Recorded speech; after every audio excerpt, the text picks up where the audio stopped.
Namaste and welcome to this full moon talk and meditation with me, Ellie Latrobe. So this month's full moon is the full moon of the Pisces season. So Pisces season is when the sun is in the degrees of the tropical zodiac that represent Pisces. And the moon, to make the full moon, is completely opposite that solar point.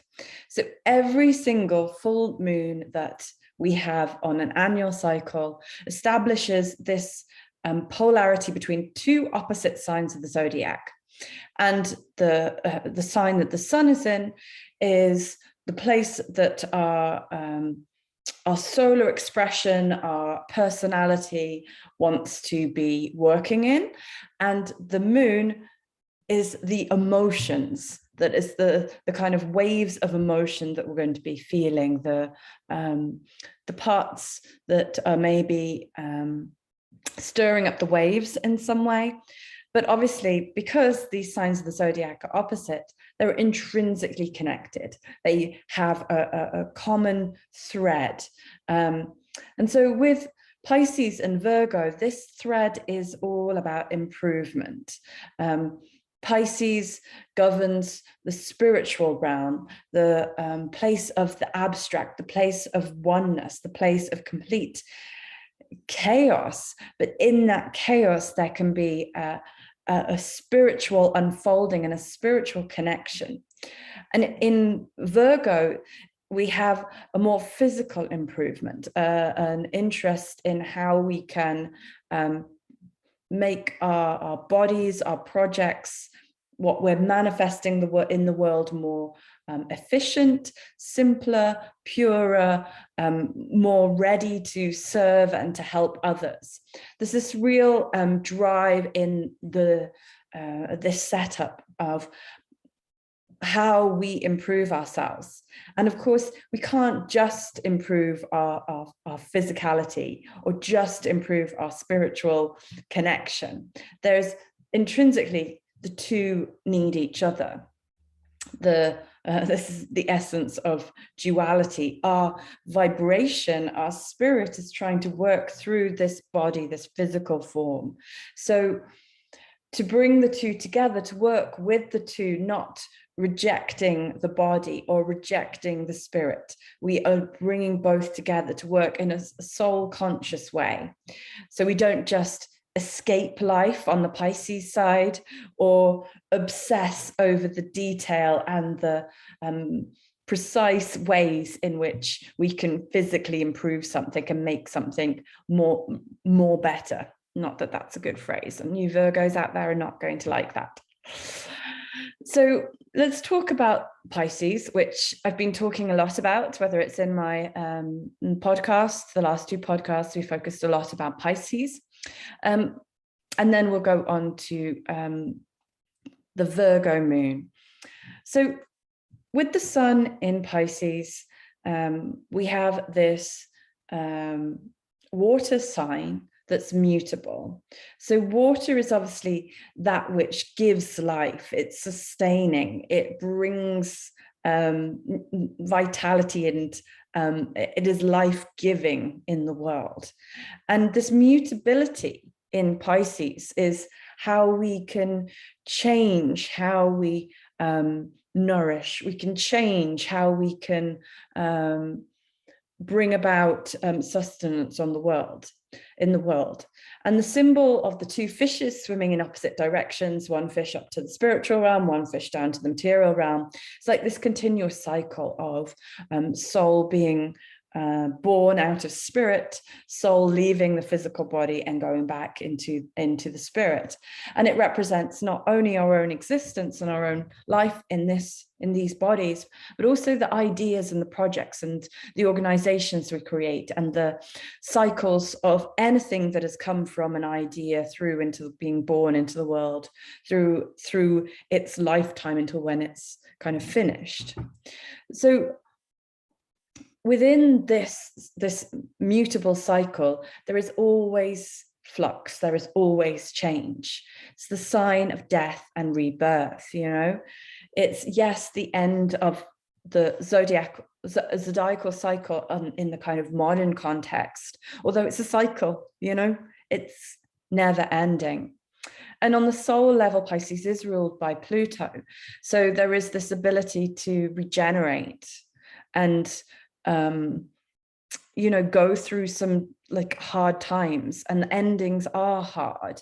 And as we're moving into a new age, into a new way of doing things, a new world, you know, we do need some of that Plutonian strength in willpower to keep going and to transform out of the old into the new. The modern rulers, the traditional ruler is Jupiter, and then the modern ruler is Jupiter and Neptune. So Jupiter brings us this expansion and a seekingness of truth. And truth for Pisces is truth of love, the truth of connection. It's a watery truth, in contrast to Jupiter in Sagittarius, which is a knowingness, an intuitive knowingness of truth. Pisces, it's a feelingness, it's a love wisdom, it's a connectiveness. And so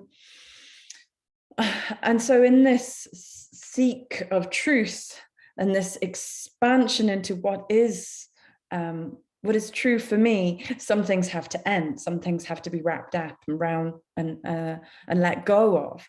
This surrender, letting the water flow, letting go, so that parts of us can be liberated, just as the end of our life, our soul is liberated from our form.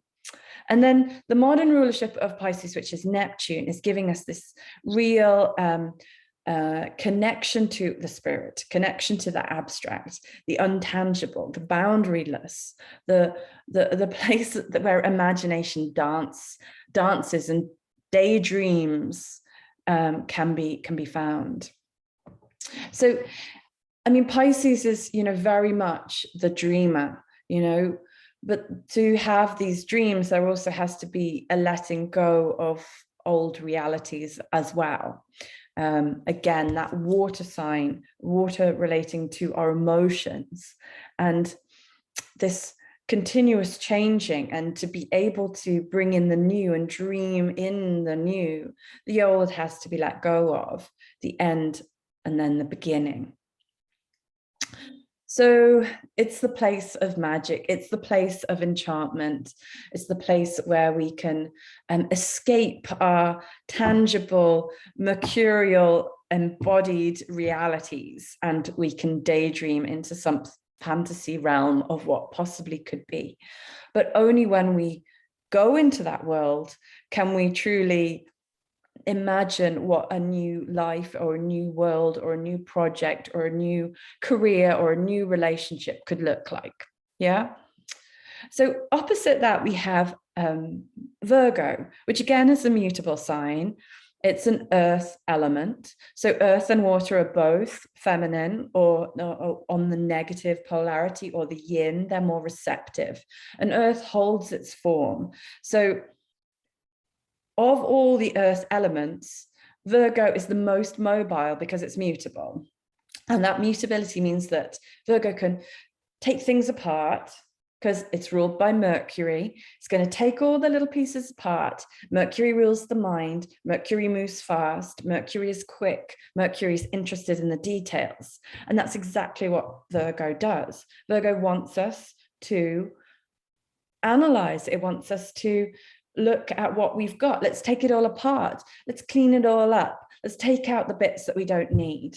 So whether that is in our physical body, you know, look at it, scan your body, see how it feels. Where is there buildup? Where is there uncomfortability? Where is there needing almost a purging, like a release, a cleanse, whether it is, you know, literally an abdominal cleanse, a stomach cleanse. Virgo rules, you know, this digestive element to eliminate, kind of take in the bits that we need, take in the best, and make make something even better out of the best bits that we have. And you know what? I'm going to just let the other bits go away. Editing. So improving a body of work that we've done, taking out the extra words, taking out the extra pieces of random sentence structures that aren't needed to be there, so it can be clearer.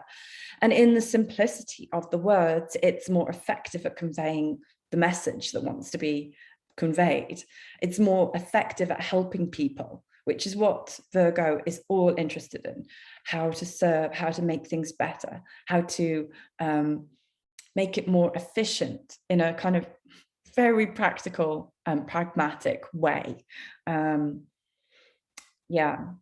And Virgo is on the soul level ruled by the moon. So here we have the moon in Virgo. So the big question emotionally here is, are you going to be just taking things apart and improving them just because that's what you do, or because you strive for perfection, or because it's a habitual nature, you know, an OCD tendency or a habit that you have to always have to like make things the best they can be. So with the moon in Virgo, we have to really watch for our inner perfectionist. You know, the sun is in Pisces.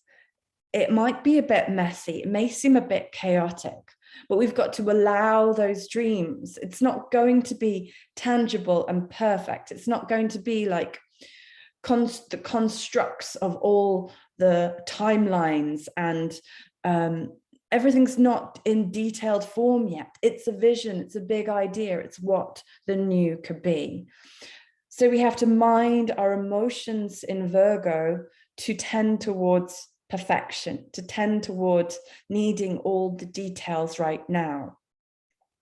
Instead, with that moon in Virgo, which on a soul level wants to nurture, wants to support, wants to emotionally help others, just like a mother figure wants to help the children to get better, whether it's they're sick or whether just as they grow up, how a child can grow up, and that kind of continuous support there to, you know, not in a soft and fluffy way, not in just like giving soups or in making cozy beds like the Cancer archetype. This is more the structured way of how we can improve things, but because of that compassion and that care and that desire to serve and that desire to help others. You know, Virgo is the part of the zodiacal cycle where we start to move into relationship. You know, it's, you know, Leo, we first come out of our inner home and we've started to interact with other people. And in Virgo, it's like, how can we improve those relationships? How can we help them to be better? How can we make another individual or help ourselves to be better? So when we put these two things together, ultimately this full moon is all about just finding a way to allow those big dreams to align with how you can serve and make the world a better place, how you can make yourself feel better so that you can help the world be a better place. Watch out for OCD tendencies. Watch out for perfectionism. You don't have to have all the details. You don't have to have it nailed down. You don't have to have the full timeline, although you may want it. You may feel that you want to know exactly what's going to happen.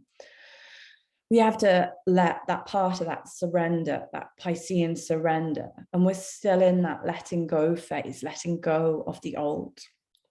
And then next month, when the sun moves into the tropical sign of Aries, and we kind of go into that, past that spring equinox in the northern hemisphere, this is the place where we can be inspired. This is the place we can start to know what that is.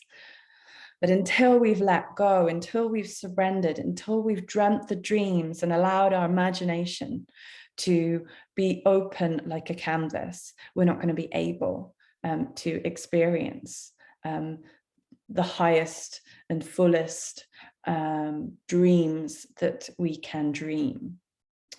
We're going to take a little quick look at what's going on in the sky right now for the full moon.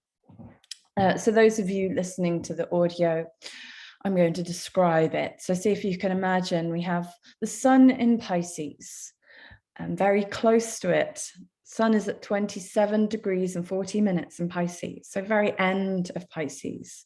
This is the place where we have to really, really work out what is our worth, what is the stuff that we want to leave behind, how we can truly connect to our essence of our divinity. And Neptune is, only 4 degrees away, really. And so this is, we call this a conjunction. So this Neptunian influence on the sun is enhancing our ability to dream. It's enhancing our ability to imagine and to fantasize about new possibilities. I also think it's a good one for letting go as well, really letting those boundaries soften. So the stuff that you're holding within, you can just release into the world. We have Jupiter and Mercury both in Pisces as well. So our ability to think rationally, to plan it all out, to know what the future is going to be inhibited right now, because Mercury is not in its element in Pisces at all. That said, it is a good opportunity with Mercury in Pisces to listen in to our intuition, to hear and connect to the more spiritual realms, whether we can connect with our guides, our solar angel, our soul, whoever you connect to that doesn't have, a phone number that we can't direct dial and know that they're in physical form right now. That's a good time. It's a good time to be doing that. So lower your expectations on your mental sphere, lower your expectations on what you expect your mind to be able to do right now. So we have this pile up in Pisces. It may feel a bit chaotic. It may feel like you're wading through a big ocean and unable to find dry land right now, but we're not far off Aries season. So we will pioneer out of this ocean onto dry land soon enough. We'll find that new island that we can exist on. We still have Mars and Venus and Saturn in Aquarius. So there has been, just after Valentine's Day, we had that Mars and Venus conjunction. And they've both passed Pluto now. So there was this potentially explosive quality that we've kind of moved through now. And instead we have this drive of Mars and this connective, unifying urge of Venus in Aquarius, the sign of future systems, future innovation, democracy. And Saturn's here too, the ruler, traditional ruler of Aquarius. So it's giving structure to what is possible in the future. This is still a really good time for really working out what our future can be, putting those boundaries in. Obviously, Mercury's not in its greatest place to kind of be rational and to be thinking about things in an organized fashion, but Saturn is still on your side. So even if you can set some timeframes of what you do, but you don't have to get exact about it or particular or have to hone down a complete action plan to maybe steer you towards what that future is for you. And in terms of the world, I'm hoping that this focus on Aquarius is going to help bring a greater rising up of the masses to bring about greater democracy. And so that Venusian quality of union and love and value can be equal for all the parts of the many. Aquarius very much represents the group as opposed to the individual. So the benefit of the many and not the few. The only final arrangement I'm going to talk about is the moon in Virgo is near exact trine to Pluto. So that which is being transformed in the big structures, the big systems, there is this help. The moon in Virgo is helping our ability to transform, to reestablish power balances in our world and in our lives and our individual lives. If you think in your life where there's a power imbalance, where there's a big, firm, long structure or system that just needs to be uprooted, but it's so ingrained and it's been there for so long that it's really hard to challenge. That the Virgo side of things, getting pragmatic about it instead of emotional about it, looking at how it can be improved, how the situation can be improved, maybe in small steps as opposed to getting overwhelmed by the whole big feeling of it. That's kind of it for this full moon chart. If you would like to join me for a meditation, then make sure you're not doing anything dangerous like driving. And I will return to full screen. So find yourself in a comfortable seated position. Take a few deep breaths.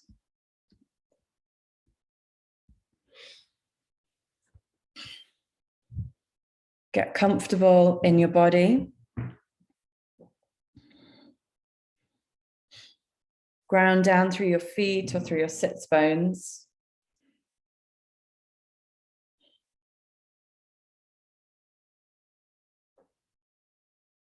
And let's feel into the base of our sits bones and ground down through that tailbone down into the earth. Rising up into the sky, grow your crown upwards.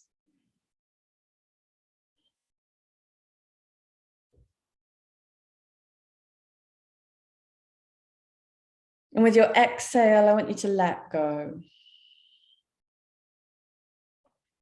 What of the old world do you need to let go of? What is not serving you that you need to let go of? With each exhale, let go.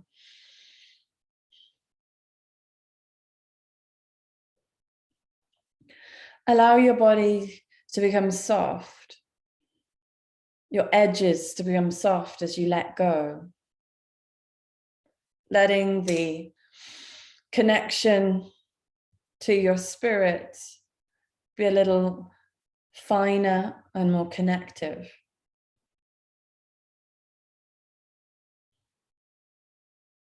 Experiencing yourself in this moment right now. Asking yourself, what is it that you need to let go of? Whether it's old structures and systems, old patterns, old habits.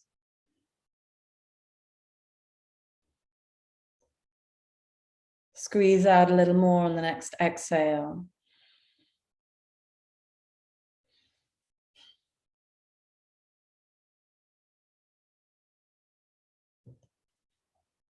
One more breath.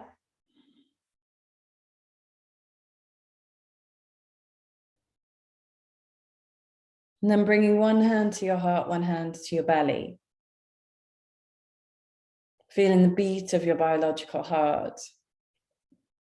Feeling the connection to your soul, to the wisdom of your heart. Bringing your gaze inwards and upwards, opening up your crown. Looking upwards above your head and opening up to this blank canvas of life itself. Feeling the light of the whole illuminating. And draw it down through your crown to your heart. Feeling that connection to the whole. Anything is possible. Allow yourself to be open to dream. Allow yourself to be open to imagine.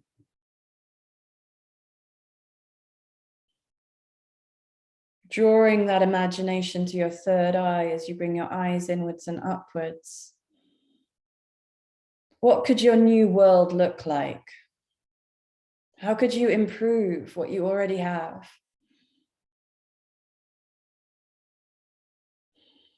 How can you nurture both your spirit and your physical body? And everything in between?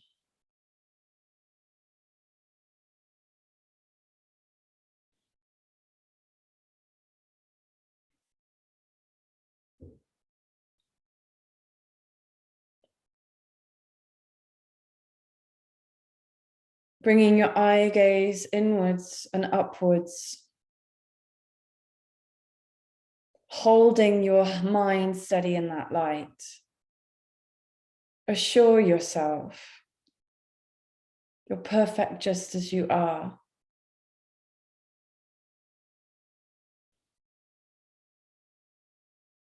You don't have to keep striving to perfect.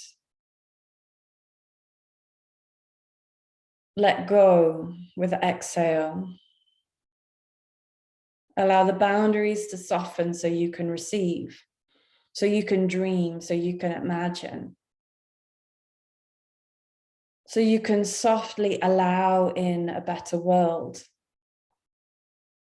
without sacrificing yourself, without pushing yourself until you break.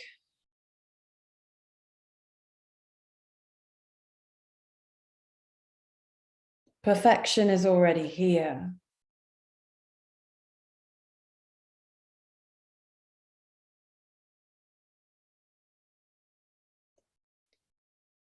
With the next 3 exhales, let go. Let go of the chatter, let go of the stuff. Releasing your hands on the last exhale. Eye gaze still inwards and upwards to your third eye. Take an inhale and exhale for 3 ohms. Inhale for 3 ohms, or just listen. Om.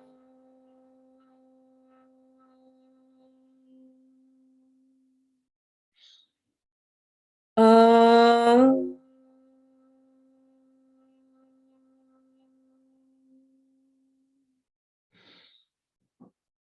Om.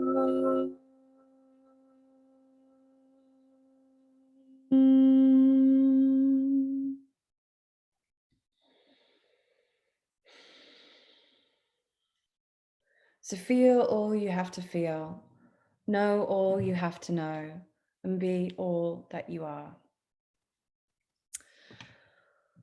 So I hope you enjoy the imagination, enjoy the daydream that is possible right now.